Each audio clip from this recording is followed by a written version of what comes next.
Dr. Zakir, next question, question 4.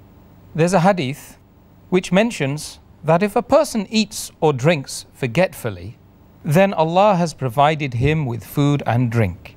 Last Ramadan, whilst fasting, my husband requested me a glass of water.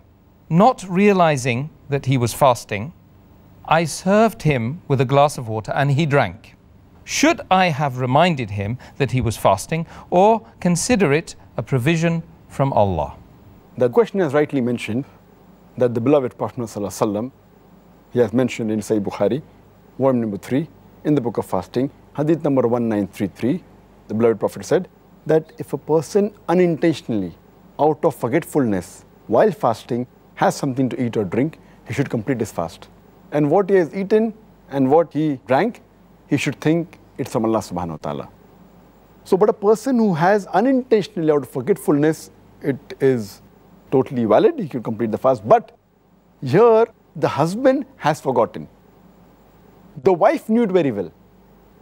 What the wife should have done was, she should have reminded the husband. Because the Quran says in Surah Al-Imran, chapter 3, verse number 110, تَأْمِرُونَ بِالْمَعْرُوفِ وَتَنْهَوْنَ عَنِ الْمُنْكَرِ. Enjoin what is good and forbid what is wrong and believe in Allah. So here, it was the duty of the wife to remind the husband that he was fasting.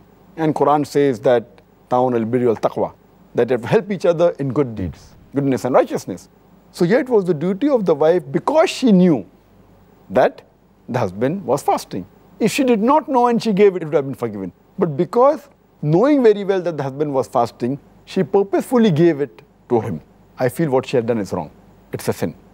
But as far as the husband is concerned, he asked for water not knowing that he was fasting. His fast would be accepted, it would be completed, and that's the provision of Allah. But she should have reminded him. So she is at fault, the husband is not at fault.